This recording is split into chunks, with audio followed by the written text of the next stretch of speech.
Luke Kennedy, we're back, man. It's round 2. I think we recorded 2 years ago, maybe. Ding, ding, ding. Round 2. What's been happening, bro? A lot has been happening. For both of us, my friend. Yes, and I think first of all, you've become a father. Congratulations. Yes, thank you. Beautiful little girl. What's her name? Annaya. Ooh. Yeah, it's Hebrew for God has answered. God has answered. That is deep. Indeed he has, my friend. That is deep. Special. Hey, you got the Andrew Schultz look going on, brother. You reckon? Yeah. Good? Yeah, Good? it's sharp as, mate. Yeah. You know what I'm talking about, eh? You know, Yeah. Yeah, you do. It's cool. Got All an eye on that. Looking sharp. No one said that, but all right, I'll take it on Go board. for it, bro. So besides being a dad, what's been happening, man? Man, where do you start with that, bro? So it's been, what, 2 years maybe? It was 2023, I'm pretty sure we recorded. Yeah, bro. So married in that time. So, was I married yet? Last time we met? Last time we spoke? Anyway, so... I think you're with your wife, but I don't think you're married. Yeah, so we met in July, I think it was, July of 23, and then engaged in September that year, married in January, got 50 acres in March, and then 2 months after that, my wife fell pregnant with our firstborn. So The man moves quick. well, mate, when I know what I want, I'll go for it, mate. A man who knows what he wants, I suppose. That is quick, bro. Yeah, when you... like in terms of the idea of the relationships, and everyone puts, I suppose, a time frame on things, but man, when the idea of when you know, but it's, I think when I got further deep into my faith around that time, put God at the head of my life, and knew, because before that I convinced myself that I didn't want to be in a marriage. I was like just this pleasure seeking sort of dude that just wanted to be single for the rest of his life, and didn't think I wanted to have a family. But then, diving into the faith, becoming a Christian, and really diving into that and seeing the importance of family, and knowing that it's a foundation of society, and knowing that I want to be the man that I wasn't back then. Like, I was just this lost little boy thinking he was a man, And so the idea of setting that, I suppose the idea of knowing what I wanted in terms of family. I met my wife, Yeva, on a dating app, and the first time we met, I spoke to her and I said, look, I'm looking for the mother of my children. I'm looking for my wife. And if I'm being honest, I don't see that being you. So I wish you all the best. And, we had a big chat, and for her, she respected that. And so we didn't speak for, I don't know, like 6 weeks, man. And when I caught up with her again when I was in Sydney, just for a feed, just as friends, because she was a cool girl, cool woman, I should say, not girl, cool woman, and had some great chats. But so we caught up. We're sitting across each other like this, and she goes, so why can't you see me being your wife? She's Eastern Euro, so she's direct, bro. Yeah. She's straight to the point. Did we speak about this last time? No, was this you? No, I don't. No, okay. Yeah, anyways, yeah, cool. So I've just been speaking about it quite a bit recently. So anyway, so she sits across from me and asks that. I said, I'm big in the faith. You aren't Christian. You're a bit in the New Age stuff, doing different things that I've dived into in the past, and I don't want to be a part of again. Like some just whatever modalities in the New Age there was, like different psychedelics and all this sort of stuff that I'd experienced in the past, and I opened myself up to a lot of darkness, bro, in that space spiritually. And I didn't want to get into that again, and I didn't want the person I was with was in that world. And so she said, I'm open to exploring as well in terms of the faith. I've been reading texts from the Bible. I've been, seeing some darkness in that world that I was in as well. So, okay, cool, let's explore this then. I said, let's just hang out as friends, and see whatever happens. So what, after a few weeks, we're hanging out as friends, and then I was like, wow, she's, and I said to her, because all my idea of love in the past was around intimacy, the bigger the lust, the bigger the love was what I thought, but it just would fizzle out once the lust was gone. I said, I don't want to be intimate, no intimacy in terms of, let's start exploring it like this, but our values, who you are, I want to see you as a woman, I want to see who you are beyond the idea of intimacy. So yeah, bro, taking intimacy off the table, taking the idea of even a relationship and just getting to know her as the woman she was, bro, it just started progressing big time. Like after a month, I was like, whoa, is this her? Like I think this can be the mother of my children. I could see her, who she was beyond, the veil of lust from the past. So she came up and stayed at my place. Again, no intimacy, bro. Came up and stayed at my place for a couple of nights. And when she left, my place felt empty. And I was like, wow, it is her. Like, this is her. So we committed to each other, and then she moved in, and I proposed the first day she moved in, and we're getting both deep in the faith together, Bible study every morning, and just knowing the importance of family, knowing the importance that we wanted a big property to raise our children up on the property, to homeschool, to everything was around that. So yeah, bro, when we say it progressed rapidly, but it didn't, because we had the foundation of our value system, our moral system, our goal and our vision for our family. So we had that foundation there, bro. And then once that foundation is there, then yeah, you can go quick or just build on the top of that. But without the foundation, then I think, and with the veil of I suppose sex and intimacy, there's no point for, when I was in that world, there's no point in getting married, because you're getting everything of a marriage without that, you know. So we didn't have sex to our wedding night. And bro, talk about special, hey, like, and it's like the wedding was so special, and just knowing that was going to spend that night together as well. And it was yeah, bro, in terms of time for other people, yes, it may have been quick, but we had the foundation just to build on that, and that's why it went quick, because we knew what we both wanted, and we had the foundation to build on that. I love that you bring up building that strong foundation, because even for myself, when I speak and look into my past relationship, it wasn't built on a strong foundation. It was built off sex, intimacy, and there was no value alignment there. And you look back now and you're like, okay, that's why it didn't work. Because once you strip back intimacy, you actually get to see the person for who they are. And you build the value system, you build that strong foundation.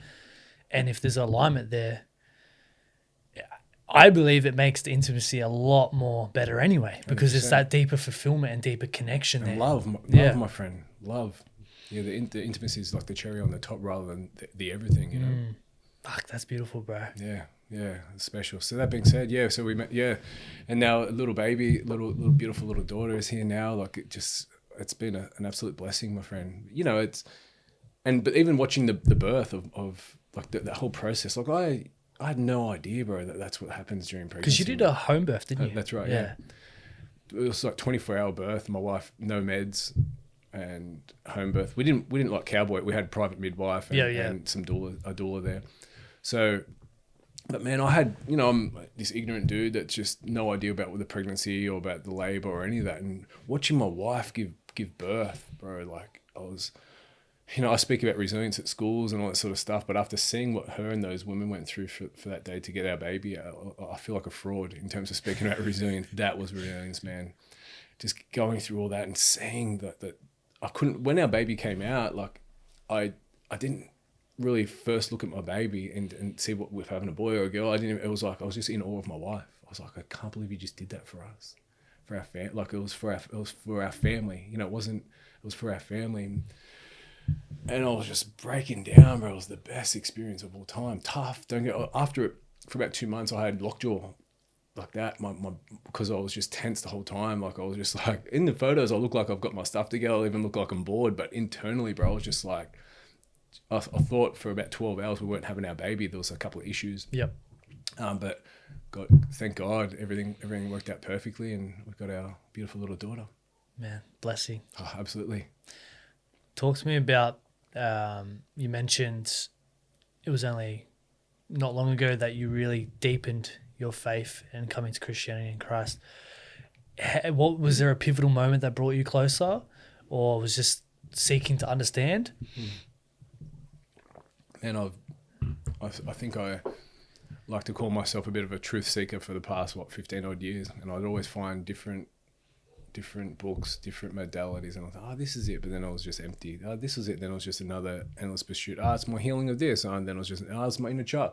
I was just lost, man. I was just like looking for answers everywhere, but every time I look for answers, there'd always be a guiding thing that would end up at the foot of the cross. Like there's always be like, even the conspiracy stuff, you keep diving into it, it comes back to the Bible, it comes back to, you know, the truth of Jesus Christ and the text, but I always get to that point and then brush it and go somewhere else, right? So kept exploring in the new age stuff and doing some psychedelic stuff as well to heal or whatever it was, but man, it was far from healing. Hey, it gave you little bits of feel good and little bits of awareness to try to make you think that you're understanding your trauma, all this sort of stuff. But man, I was opening up darkness, bro, darkness. I was in my bedroom after one of these experiences, getting grabbed out of bed by like dark demons, bro. Literally grabbed. No shit, bro. No word of a lie. Getting grabbed. I was had my light on. I was a 36-year-old man with my bedroom light on, bro, because I was getting attacked at night. Heavy stuff, bro. So that, seeing the darkness that I was in was a big factor, and all this stuff started happening like when I was getting those attacks, and even like I'll take it a bit of a step back.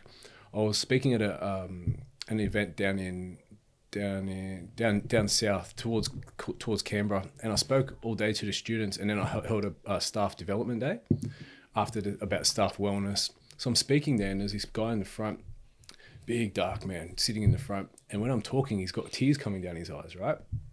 Well, anyways, after that, I go to the toilet and I come back out. He meets me in the hallway. He goes, "Look," so he goes, "You talk about spirituality, bro." He goes, "What do you mean?" I said, "Oh, I like to get a bit of everything, you know. I like a bit of Buddha. I like to all that sort of stuff." Well, he grabs me, bro. He goes, "Look," and he's got tears coming down his eyes. He goes, "Look, Jesus Christ is the answer, my friend. Please, brother. Buddha's dead, Muhammad's dead." He said, "All these people are dead." He said, "The only one that is risen is Jesus Christ." And I'd never heard this. I didn't even know like what he was talking about. They're dead. I was like, what's that even mean? You know, but the conviction that I saw in his eyes, bro, I've never experienced that in my life. I'm like, fuck, that was big. And I had like goosebumps, bro. So a seed was planted, right? And then from there, other things started unraveling. And then when my book Sex, Drugs and a Buddhist Monk came out, like a year later or whatever it was, there was some stories that came online, some backlash, like this big news company did a post on their Facebook, and they pulled me out of context, and it made me look like a piece of rubbish, you know, which I was in my past, but it made me look like it was now, sort of thing. Anyways, it was tough. There was hundreds and hundreds of comments and people just ripping into me. Well, out of nowhere, I hadn't spoken to this guy. His name was Joe. I hadn't spoken to him in like 12 months. He calls me, bro. He calls me. He goes, "Luke, brother, just let you know, it's all happening for a reason, brother. Christ is with you. Just preaching Jesus." And I was like, "Oh, thanks," but it felt good. And then I get an email from some random lady. So I just saw the thing. "Don't worry, just let you know, Christ is on your side." And I was like, "Poor." All this stuff started unraveling, bro. So finally, I picked up the Bible. That's something that I pushed aside for my whole life. I said it when I did read it. I was like, "What's it even mean?" It looked like Shakespeare. I had no idea what it was, but actually reading the text and actually understanding it, and then started praying to Jesus, and then all those demons, that darkness just started disappearing, bro. And then my desires started changing. And I saw a guy on Joe Rogan recently who talked about this when he came to the faith. He goes, "Your desires will change." He goes, "Overnight, your desires will change." And my desires in the past was sex and just hedonism, just chasing things. But then then my desires for a family came. You know, so it was like everything changed. And then I started diving into understanding like the history of the text, you know, because in that New Age world, I was convinced that it was manipulated and it was false and it was all this sort of stuff. And that's what I believed. But then going to the history of the text and seeing it for what it is and researching it, you know, I'm still a new believer now. So I'm still trying to understand it all. But man, searching for the truth, and I found it, my friend. Man, it's beautiful, because for me, going through what I've gone through the last couple of months, I've grown closer to my connection with God as well. I didn't grow up religious. I used to wear a cross when I was younger, but it didn't really mean anything. Yeah. Me too. I got the one on my leg because Tupac had one on his chest, you know? And when I went through the breakup, and I actually bought a Bible and I was starting to read it, and I'm like, this makes no sense to me. And I put it down, and then just having conversations with people in the faith, I picked it back up again, and having conversations really helped me to start to understand a lot more and build that connection with God. And it was only about a month ago, I was in the shops and I walked past this jewelry store, and I just had a calling to fucking walk in there, and I bought a cross and I'm wearing it now. And ever since that moment, just putting the cross on and diving deeper into the Bible and having the conversations that I'm having, and even listening to faith-based music now, like there's so much good music out there which is based around like faith. I'm like, wow, this is cool. Right. Yeah. And my daughter listens to it. Like every morning we wake up, she goes and puts the speaker on. I want to listen to music, and we put that music on, we're dancing. Shout out to, have you heard of Forrest Frank before? No. Oh, he's a really big like Christian songwriter and singer now. Send some stuff across. Yeah, I will. And it's like, how would I describe it? It's like not hip hop, but like new age type of music, but it's all faith based. And I guess I relate to that side of things, and I connect with it, and it's so it's hip hop, bit of rap, but talking. Yeah, but it's all about cool. faith. Yeah, beautiful. And I connected Send that. it across. I like that. Yeah, I will. And we'll never have all the answers, but I think if you're seeking to understand and you're seeking to grow a connection with God, ultimately you're building a stronger connection with yourself, because I believe God's within us all, and God works through all different people, and they bring people into your life for certain reasons, and you go through certain trials and tribulations like I've been through, like you've been through, to build you up and to make you the man that God has created you to be. And it truly is a blessing, even though in certain circumstances you feel like, why is this happening? But the saying of this too shall pass, everything will pass. That's right, brother. Yeah, definitely. Can be tough, but you're right. If you look for the answer in prayer's just sitting in prayer, sitting in stillness, sitting in prayer, and just asking, because even an unanswered prayer is an answer. Even saying no, you're not getting that, and it can be tough. It's like, I want this. Our desires, right? It's like, I want this, but if we don't get it, it can be tough. But if we just got to keep trusting and knowing it's for a reason, we can often reflect and go, that's why. Yeah, that's why you didn't give that to me. Because bro, imagine like in my 20s, early 20s, if I got the bank that I wanted to back then, I wouldn't be here. Bro, if I got XYZ that I wanted back then, I wouldn't, you know what I mean? So there was so many things that I don't know if I prayed for it, but there's so many things I wanted and desired that I didn't receive, and thank God I didn't. Because you weren't ready for it then. No way. Yeah. So it's a big one. But that being with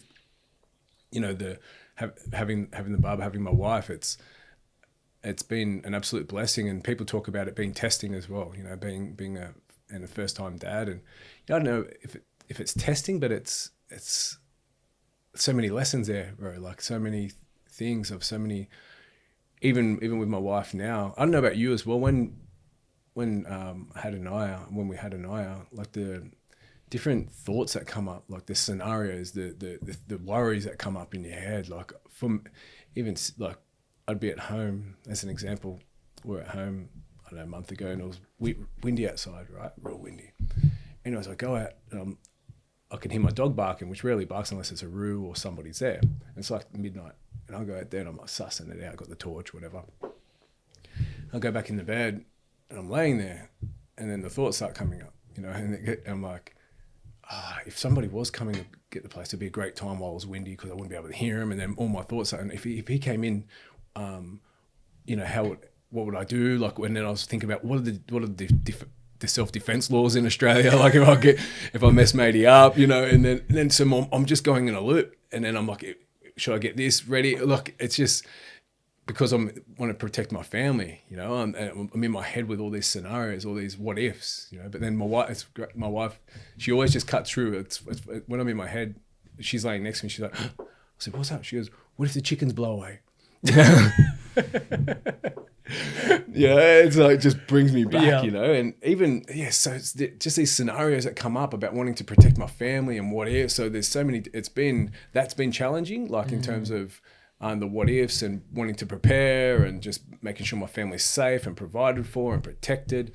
So it's been a big one. And another one I say with my a few of the boys, I say, you're only as good as your last nappy change.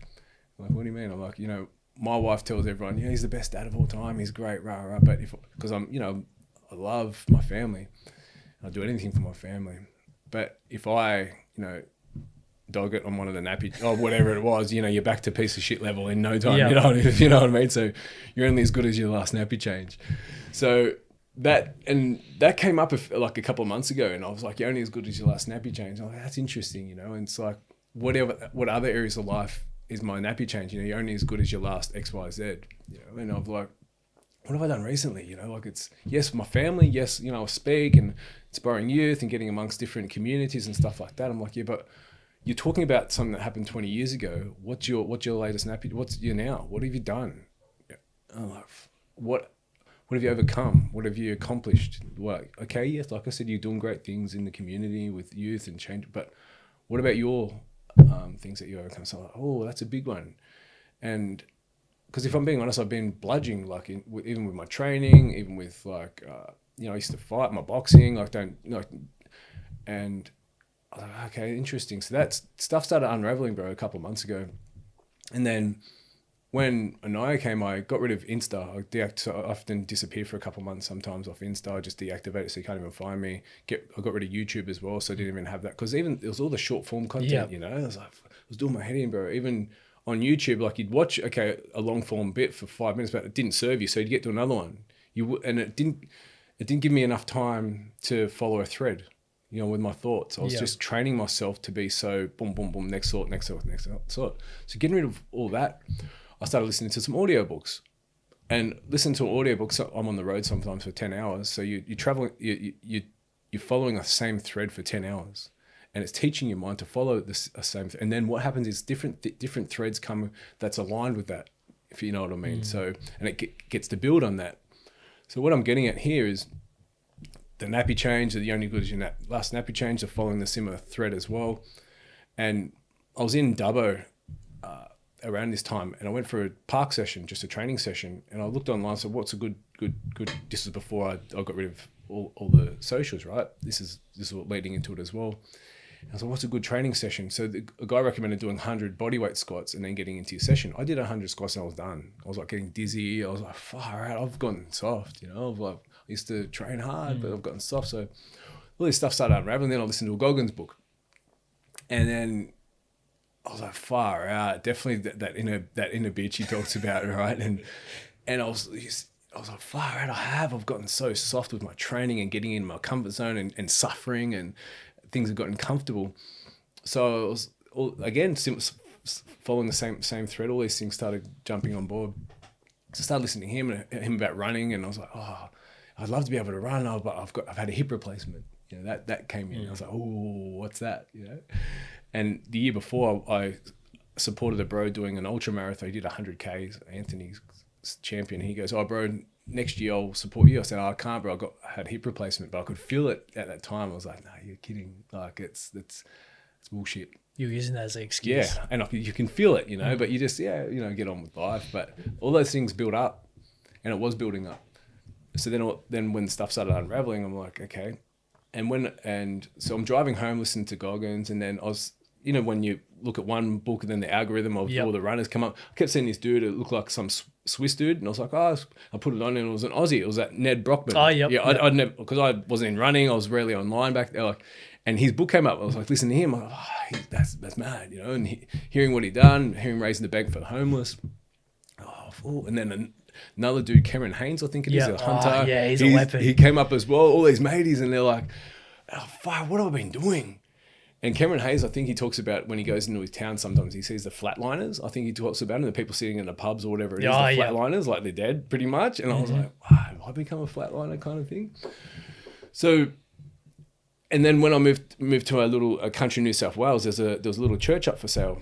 And I was like, if that's still there in 12 months' time, I'm going to find a way to see how we can get it, because we just moved there. I didn't have, bank wasn't flying around, marriage and all that sort of stuff. And I'm like, how can I get it? So 12 months later, it's still there.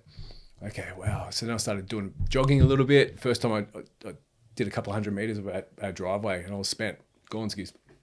And the next day I did 400. Then I was like, I'm going to enter into a half marathon, because I'm turning 40 as well. So I'm doing all the 40-year-old stuff, like half marathon, like keto and all that shit, Exactly. So...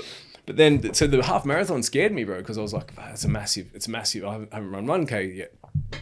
But then I started training. I was like, I felt like when I was fighting again, I was just running down the street, just feeling light, just training and just smiling. Thank you, God. Like just feeling good. Hip was sweet, and still here and there, like I was doing some mobility stuff. Then I was like, and then all the things started coming, like the last nappy change, the Goggins, the training, the hip, because I was following the similar thread, the church. And I was like, boom, this is what I want to do. I've got to raise some money, do a big run. What can I do? I was like, okay, Coolangatta's in Queensland, like the beach there.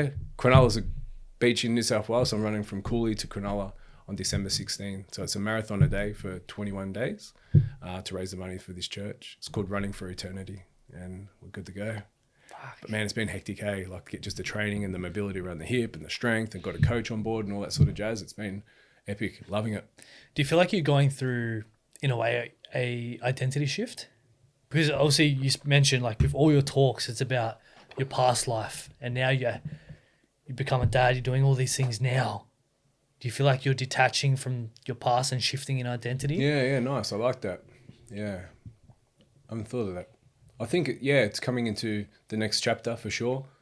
And you know, I got roasted online probably about, I don't know, however long ago. And the dude goes, I posted a reel about me talking to some of the students, and who knows what it was. It was just some dude probably. He goes, so what are you going to keep doing, bro? When you're 50, talking about how you got stabbed when you're a kid, is that what you're going to keep doing? Like giving me shit. And I was like, whew, that's big. Like, I'm like, thanks, bro. I said, what did I say? Your communication style could have been better, but I appreciate the feedback, my man. I don't want to do that. You know, like, oh yes, my story's there to help our youth and all that sort of stuff, but you know, I need some new tools. I need some, so you're right. It is that. And the next chapter is a big one, you know, being a dad, being a family man, stepping into community, stepping into faith, stepping into all that. And when you go beyond yourself, mate, and look for a greater purpose, like the church, I want a church in our community because, you know, it's a little village, only a few hundred people. New families are moving to the area, but it's the last church that's getting sold for development. And I don't want to my daughter to grow up in our hometown without a church. It's just a sign of the culture, you know. So I'm like, that's the goal, is to raise the funds for that. And so when I started this campaign, I was like, who out there that, you know, can jump on board? And a man named Vic from Muscle Republic. Boom. Yep. We met in 2016, I think it was, when I owned the gym. We put out a call for anybody that had some active wear, because there were some homeless kids coming to the gym and some disadvantaged kids that were training at the gym, and they smelled, their clothes were thrashed. Yep. So we put this thing out there and he gets in touch. He goes, bro, I own Muscle Republic, active wear company. What do you need? I said, well, there's this amount of kids. We send box loads of stuff, man. Box loads of stuff. Didn't ask for anything in return, just to help out these kids. So we became bros. Champion mates, full of heart, and back then he was struggling in business, like as when you're starting out or whatever it was, he's struggling, doing his best, like but building off that. And we kept in touch, and he's like, it would be great to work together sometime, because he knew I was in mental health with youth, and like, yeah, cool. Anyway, so all this time later, you know, with the Running for Eternity coming up with the running, I get in contact with him, and before I tell him, and he's like, I'm in, like, what do you need? You know, he goes, so he's providing stock, like clothes, running gear, collaborations on his thing through Bank Edit as well. And I was like, bro, it's full of heart. And I met with his team, these women in his team, and the whole meeting was just what can they do for this cause? You know, what can they do for this cause? And I think that it's a testament to the success of Muscle Republic, is that they're, yes, business focused, but they're community focused. And their phrase is, real muscle is heart. Real muscle is heart. And it's exactly that. They're more heart than anything else. And it's a testament to the success of their business. And so they've jumped on board. And because, you know, when I've been training, and anytime I'm buying activewear, it's mateys from overseas who don't care. I'm buying like Nike and all that sort of stuff. I'm investing in that. They don't care. You know, so like I'm committing to, you know, anytime activewear, it's Muscle Republic. You know, and I hope any other Australians do the same. You mentioned heart, and you need a lot of heart to be doing what you're about to do, especially the training as well. That's probably, getting to the start line is probably the hardest point.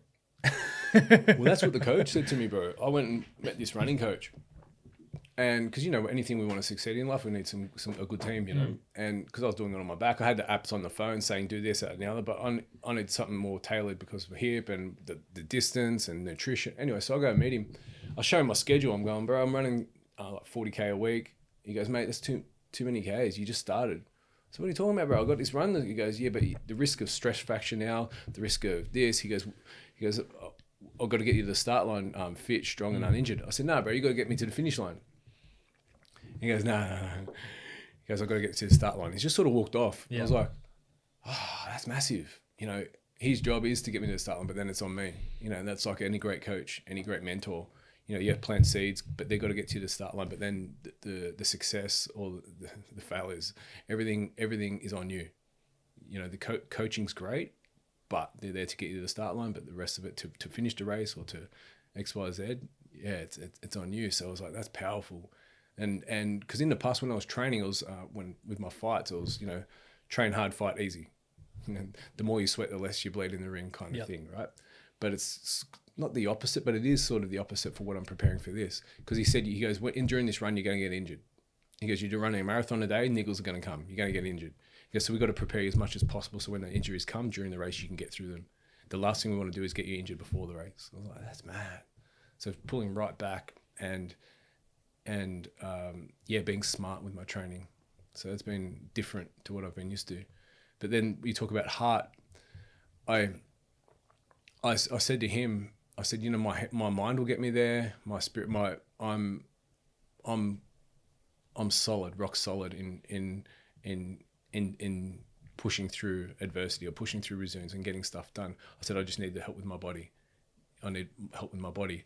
But I was a bit cocky because some of these runs, bro, even now with the training, that inner voice comes up, you should be at home, bub, you got your new bub at home, your wife, you got business to take care of, what are you doing out here running? So, but that's, Goggins talks about it, that because our minds know that our weakest points, he's like, they're going to come in with anything, even the hip still comes in, bro, you're going to blow your hip out. You're not even going to be walking after this. What about your other hip now? You're going to have, so, but I'm like, I just got to push past it. I'll deal with that if it comes. I'll deal with that if it comes. So, and it's running, and again, another one, I'm running through Christmas and New Year's. It's my daughter's first Christmas. And it's like the guilt behind that. I'm like, what's more important? Being at home, sitting down, having a feed, whatever it is at Christmas Day, or having my daughter out watching her dad kick ass or something, So there's so many different things that are coming into play. But like you said, leading with heart, leading with what the purpose is, making it less about me, more about him, making it more about the church, making it more about the community, because it's a tricky one, because it's sneaky, the ego, the sneaky, the I suppose the recognition, wanting the recognition, because I'm back online now and it's me doing the run. It's like, yes, it is about me, but the cause is what it's really about. So it's a big one, trying to push it off me, but then going, me, look at me, I'm doing it. Push it off, I'm running. So it's a bit of a dance that I'm sort of dealing with, but just getting back to leading with heart, leading for the greater purpose. That's where I'll get across that line. Yeah, like you're gonna get the people praising you as well, and I think as long as the hate, of course, I think as long as you're not coming from a place of seeking that validation, embracing it when it comes and being proud of what you've actually achieved, and knowing that you've given back to people and helped people and inspired people as well. It comes down to your intentions behind it. Yeah, well said. I like that. And I think you have pure intentions. You're not seeking validation. Yeah. But even intentions though get skewed. It can be, bang intent, but then also this person jumping, well done, or this person, so you may get caught up in it. And I think the thing with that is just correcting, but also understanding you're human. We're all going to get pulled in different directions. We're fallen, mate. We're sinful people. We're fallen. I think just embracing it for what it is. Like you've never done anything like this before. So soaking it all in, embracing it. It's going to be painful. There's any tips? Because I haven't run one marathon. I'm going to be running 20 soon. So any tips? I'm the wrong person to ask. I can see you. I can see a photo of there with your daughter over there. You got a medal behind you. I ran my first marathon, as I was telling you off air, around a lagoon, 1 kilometer loop at midnight. And that was off the back of only running max 7Ks. So I just ran it off mindset. There you go. And I think the biggest thing is, like, as long as you have a base level of fitness and you look after your body, this is what's going to get you through it. Oh, man. I've never done anything as big as what you're going to do. And this is the first time, as I told you, I'm doing the 50K Ultra Matt Kosciuszko. This is the first race that I'm actually training for. Like that picture behind me, that's in little daughter. Yeah, that was the first year she was born. So that was a half marathon, Port Macquarie, called Elephant Trail. Oh, that's where supported my bro. He did the hungy. Yeah, bro, that is a gnarly. Yeah. So that was 21 Ks, 1,000 meters elevation, on all fours climbing up. Massive. Death Valley? Did you go through Death no, Valley? No, the 21K didn't have to do Death Valley. Yeah, we bypassed that, but still, that was a... Shit yourself, eh? Oh, that was a gnarly race. I remember getting to the finish line about 100 meters off, and I'm trying to sprint home. My legs cramped up. I couldn't run it. You've done that, yeah. But being able to hold my daughter after the race and her seeing me and leading by example and going, fuck, okay, I can get through this. It's such a great feeling. But it's your mindset that's going to get you through it. And you're training for it as well. And you're going to have your family supporting you. You're going to have heaps of people supporting you, which is going to get you through that. And you too, you've got to come for one of the legs. Now that you've brought it up, yes. I'll be there. And anybody else as well want to come out and have a run. It's 16th to the, it'll obviously be all online. And any support would be great. People getting amongst it. Yeah, well, and your prayers as well, please. Plenty of prayers, man. But I'm sure you'll get through it for sure. But it's going to be an amazing experience for yourself, especially the lessons and the growth that you're going to get off the back of that. Pushing yourself to those limits. You speak about resilience. This is our ultimate test of resilience. So it's going to be awesome, man. The next nappy change, eh? That's What's your next nappy change, bro? Well, I got the 50K coming up. Of course, sorry. Yes, that's a big one. I'm potentially listen, Luke, or what? potentially going to be having another fight as well. Well, what do you mean another fight? Boxing. So I had my first amateur in April. What? And I won. No way. Yeah. Well, how didn't I know that? You've been on socials, obviously. I get you. What weight did you fight? Middle? So it was for a charity night, but it was actually classed as a proper amateur. So I was fighting at 74 kilos. 74, yeah, middleweight, yeah. Yeah. Great. So one on points, super pumped. It was, you would know, it's such a surreal and adrenaline rushed experience. And it's like, I trained this whole 10 weeks for this one fight and it's gone like that. Yes, yeah. 2-minute rounds, yeah, it goes quick. These ones were a minute and a half. Yeah, it goes quick. And I hop out of the ring and it feels like an hour sometimes too. I get my medal and I'm like, what the hell just happened? Good on you, bro. That's awesome. And for me, I think the biggest lesson was embracing the process, because it all aligned. Like the start of the training camp, it was a 10-week training camp. The first week of training camp was the week that I split with my ex. And that, I say to everyone, what got me through the darkest period of the breakup was 1, faith, 2, fitness, and my family and friends. And getting through that with my fitness, especially, like having something to focus on and then coming out and getting that win. Oh, it was such a surreal feeling. And I'm like, brother. I got the itch for it now. Yeah, it's like, I want to get back in there. What do they say? They say a boxer's greatest fight is for them to their greatest fight is for them to slip into retirement. They could just keep fighting against it. They just don't want to, and it's great. My dad growing up, bro, he said every young man should jump in the ring at least once. It teaches a lot about discipline, structure. You got to give up certain friends, certain foods. It teaches you about goal setting. When you're in that ring, you're on your own 2 feet. There's nobody that can help you. And he always said as well, he goes, when you get out of that ring, no excuses. Whether you win, lose, draw, knock him out, he knocks you out. When you come at your own, what happened in the ring? I don't want to hear any excuses. Because we could be I remember being at gym and seeing some great fighters jump out of the ring and maybe got touched up by a younger bloke, right? But come and go, I did sand dunes yesterday. That's like, and we'll blame the sand dunes rather than take responsibility. Yep. So we always had a saying in the gym as well. And whenever somebody would, you're doing sand dunes, eh? Like whenever they bullshit. So yeah, it's a big one, the fighting. My dad always implanted that in me. And it wasn't until later on in life I took that advice. And it's true. There's so much you learn around jumping in that ring. You got to face your fears. I remember even in training, I got touched up by a 16-year-old. That's really good. Like the coach's son, he's a weapon, right? And we're doing Shark Tank. So every minute, like you're in the middle for a whole round of like 10 people. And I was getting touched up by a 16-year-old and he rocked me too. I actually had to pull out because he knocked me. I'm like, this is a big hit to my ego, but humbling. It was a huge blessing because all that prepared me for fight night where I'm like, I'm just going in. Yeah. So it's, as you said, I think every man needs to step in the ring. Yeah, because it's an uncommon feeling. Like even when you jump in there in sparring, you get hit in the head. It's like an earthquake. The first time you experience that, it's like, you have a fight in the street and all that sort of jazz. But then in the ring, it's just something different. And I think kids, when, you know, living in society at the moment, there's no repercussions for a lot of their actions. You know, whether it's online, whether it's in person, there's no back end anymore. There's no repercussions. And I think the boxing shows you that you aren't bulletproof, and that it's a humbling experience. It's like, in a way, it's like that rite of passage that every boy needs to go through. Yeah. And it's necessary. I went through my rite of passage, that's for sure. And yeah, definitely going to step back in again and have another round. Good. Let me know, bro, when that's happening. I'd love to come and watch. Yeah, so I was looking at if it all lines up, potentially November as well. So potentially fighting, and then 2 weeks later, 50K ultra. No mucking around. So I just do shit. Yeah, good. This has been the year of like just going all in on myself. You got it sounds like a new chapter for you too, bro. Massive one, eh? It has been. Yeah. And yeah, it's all. How are you handling things, bro? In the beginning, it was a shit show. I was like all over the place and thinking, fuck, what has my life come to? As of the last month or so, I'm in such a good place, bro.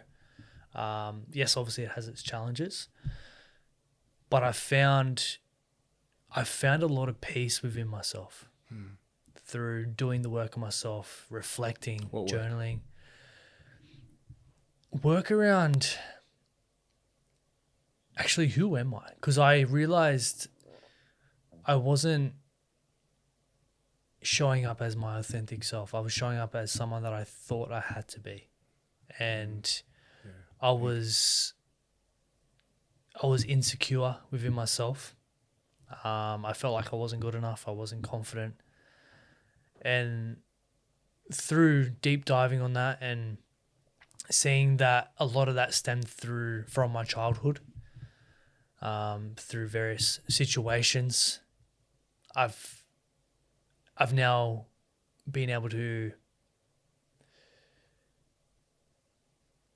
gain a better understanding and not blame myself for a lot of things, and taking accountability for my life and understanding like what happened, nor good nor bad, but it just is what it is. And it's being able to pick the lessons from it and understanding that everything happens for a reason and it's there to teach you. And just having faith that everything that God is doing for you is for a specific reason.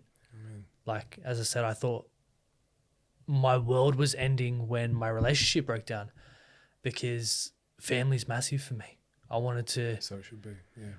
I had my daughter. I wanted to have more kids. I wanted to, just like you, buy land and build a homestead. And not saying like I can't, like I'm still going to do that. But like the way I explain death now, see how my voice is getting croaky? A big thing for me is I've never been able to express myself. And this is something that I'm working on, in being okay in expressing who I am and what I want in life, because I've always been shut down and pushed everything internal. So expressing myself's been something that I'm really, really working on. But yeah, I explain what I've gone through and a relationship breakdown, and you've gone through it as well, around it's a death without a funeral. It's a death of the version of you that you thought you were. It's a death of the life that you thought you had. It's a death of the perception and the life that you thought you were going to have and that you were going to build with this person and the family that you were going to have. Yeah. It's a huge death that you have to process, because life continues to go on. And it's a massive identity shift for myself. And it's something I really, really did struggle with. I'm like asking myself, who am I? Who am I? What do I want to achieve in this life? Who do I want to show up as? And it's still something that I'm working through now. I think we're always working, we're always growing, we're always evolving. But in this season of life, I'm just really focusing on connecting with myself, connecting with my faith, leading by example for my daughter, because she looks up to everything that I do. And ultimately just being a man of integrity. If I say I'm going to do something, I'm going to do it. I'm taking full responsibility for my life.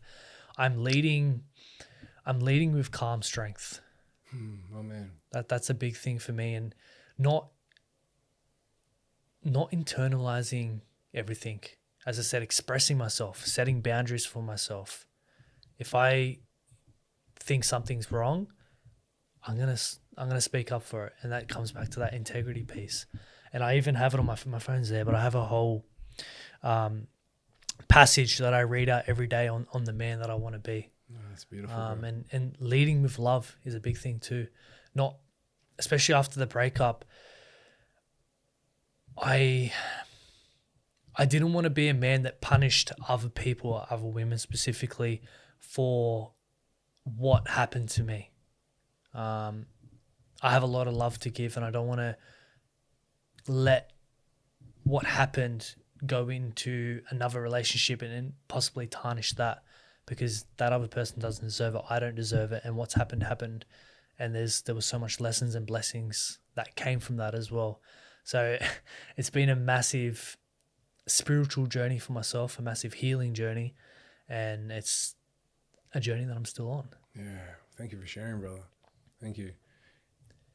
And you said, your voice croaks or whatever because about being open, but bro, thank you for being open.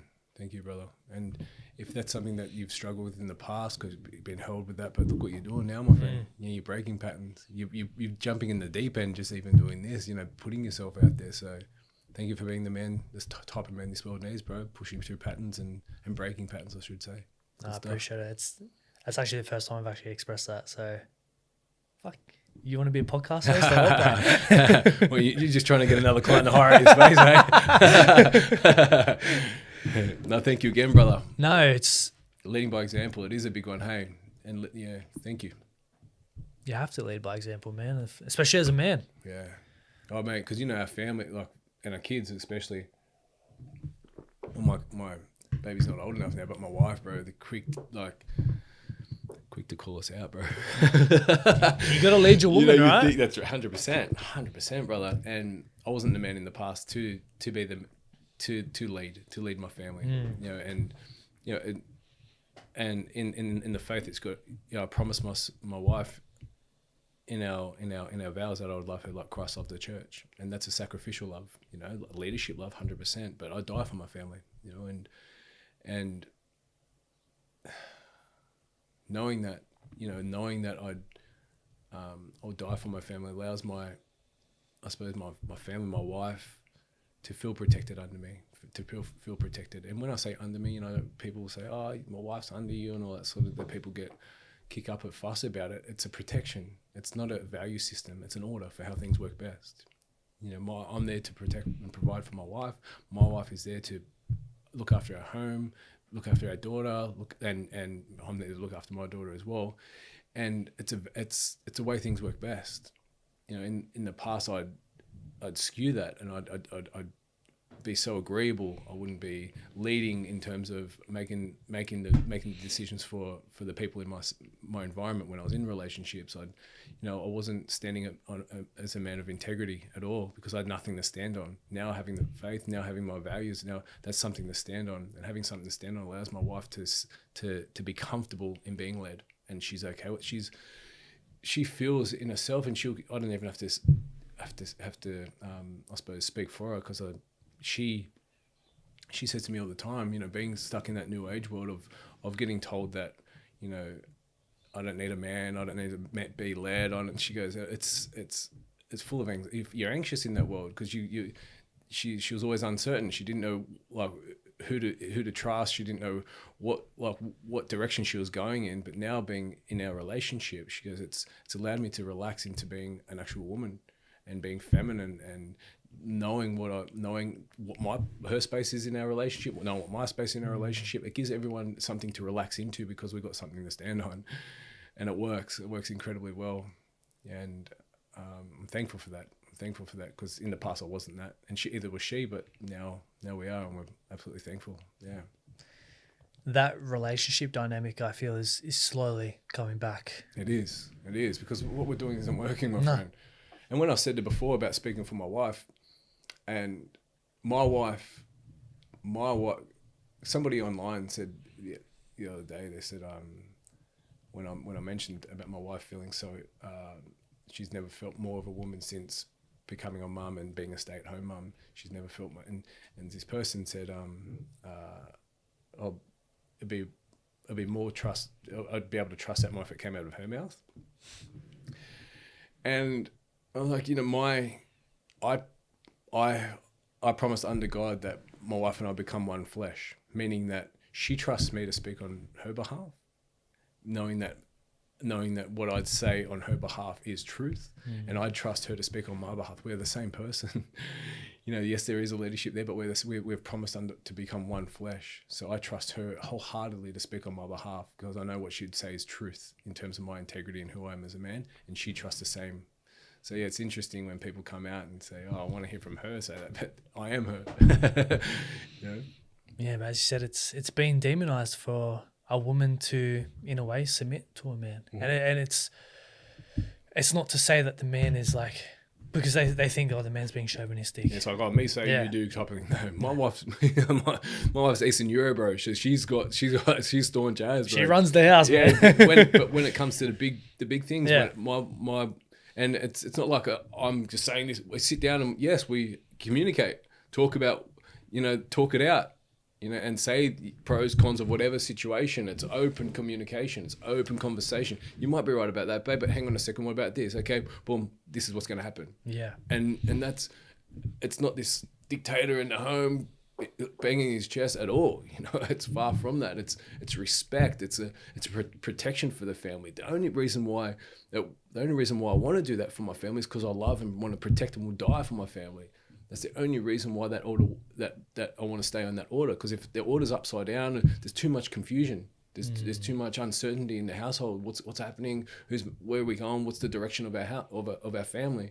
We've got a direction of our family, and I'm leading that, and that's okay because I'm there to do that, to protect my family from whatever the world's going to throw at us. That's it. And without that unity, it means other people can control the family unit, right? Oof. Which is a whole nother rabbit hole, and I know we're on the same page about that. I am. I wouldn't say jealous because I know I'm going to create it one day. But when I see your life and your beautiful family and the homestead and everything, I'm like, that is awesome. Like, because that is ultimately what I'm working towards creating. And pray for it, my friend. I am, and finding the right woman to be able to build that life with, and God Bro, willing. You got a platform. Come on, women, what's going on?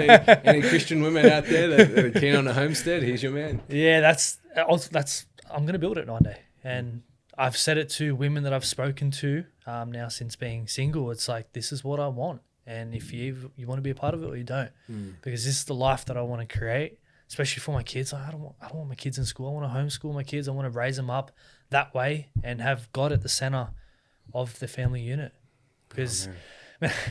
God, father, mother, kids. That's how I believe it goes. Yep. And again, it's not a value system. It's just a order for how things work, right? It's a protection. We'll get there. As I said, I think the tides are shifting and people are moving back to faith. It was lost there for a while, but I feel like it's making a return. Yeah, amen. And God's working through us all, and God's within us all. So it's beautiful. Amen, brother.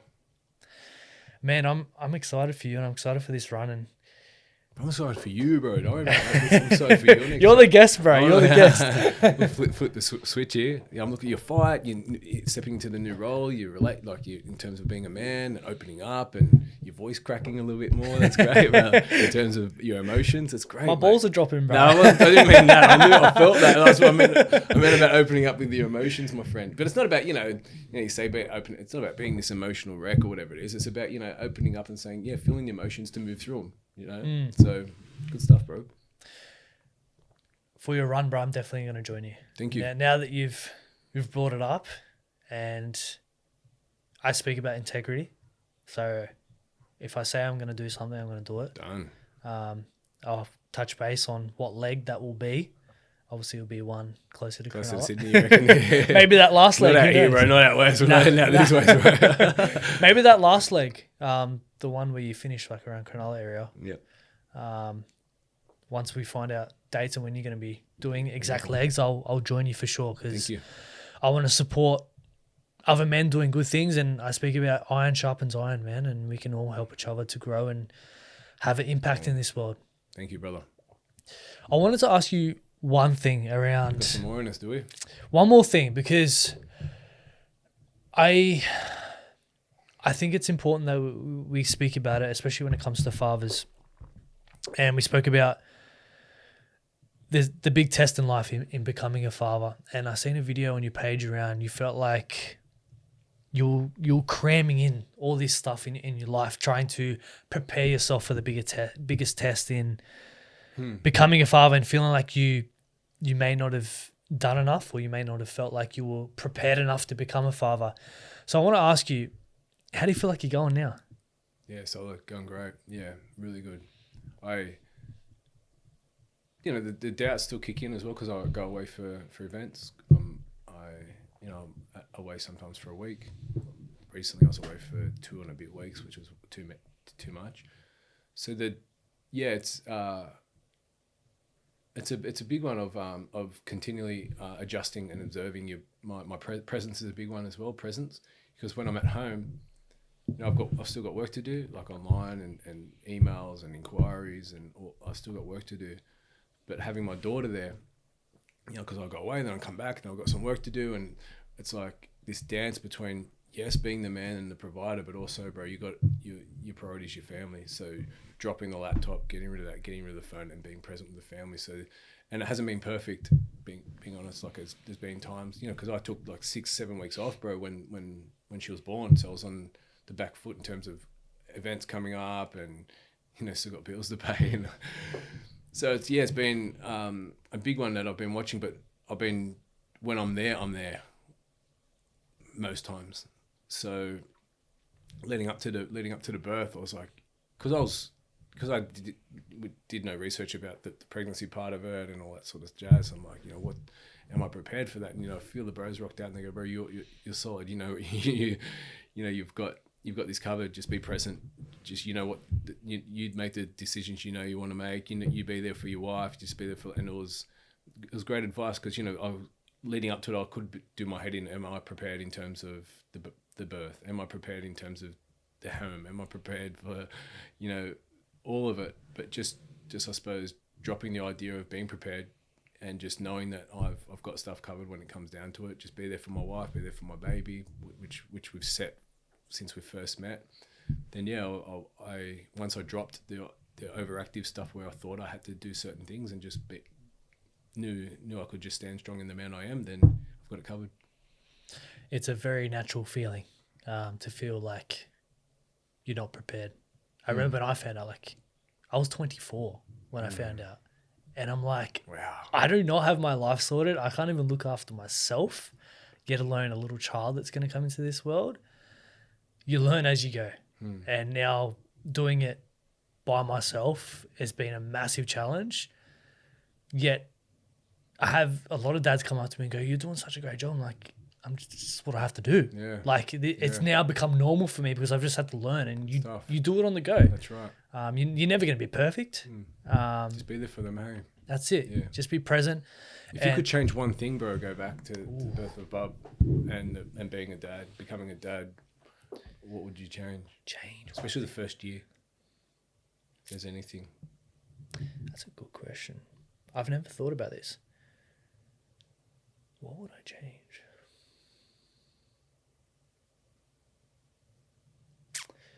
I don't think I would change anything.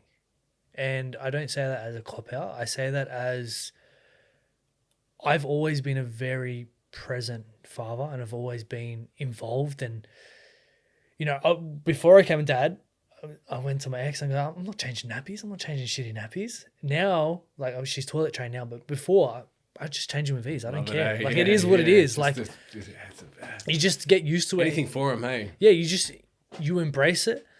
And no, I wouldn't change it. But what comes to me, to my mind now, and I want to bring it up quickly, is you mentioned you would die for your family, and I would die for my family too. I think any man would. The biggest thing on that is living for your family. And that's a big thing now that I'm embracing, is living for my family. And that comes into being the best version of yourself, challenging yourself to grow and continuing to show up. And by living for your family, it's living by example, leading by example. Nice, man. And your kids are going to see that. So yes, die for them, of course, but live for them. Right, live for them. Because Yeah, anyone nice. could, like, not anyone, but like most people will take a bullet for their kids. But are you going to go out there and run and test yourself and grow and become the best dad and man that you can be for your family? Love that. Yeah. So Beautiful. Thank you for that addition. That's great. we got to live. I live for my family, bro. Yeah, there's got to be a better script, eh? That's it. Man, this has been an amazing conversation.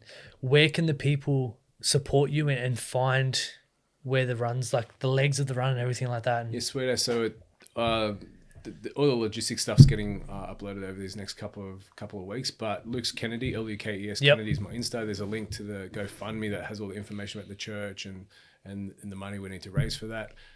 In terms of the legs will be getting uploaded over these next couple of weeks. But it's, like I said, starting from Coolangatta to Cronulla, and it's not. I realise you can't run straight up the highway, No. apparently. no, So, bro, it's a longer leg. You got to go, like, I'm going down to, where is it? Down to Pottsville, then Byron, then down to Ballina, across to Grafton. Then it's off its head. at least you get to hit all the country towns. That's right. Yeah. The heart of the country. Yeah. I guess you get more of a scenery instead of just running up the highway. Yeah. So I think you may, it will hurt, of course, but you'll enjoy it a bit more. Yeah. Enjoy it as much as possible. So yeah, that being said, please follow along. The campaign's called Running for Eternity, whether you can jump on there, whether it's donate for the cause or even jump on there and share your prayers. It's appreciated. Awesome. Luke, thank you so much, man. God bless you. Appreciate it. Thank you.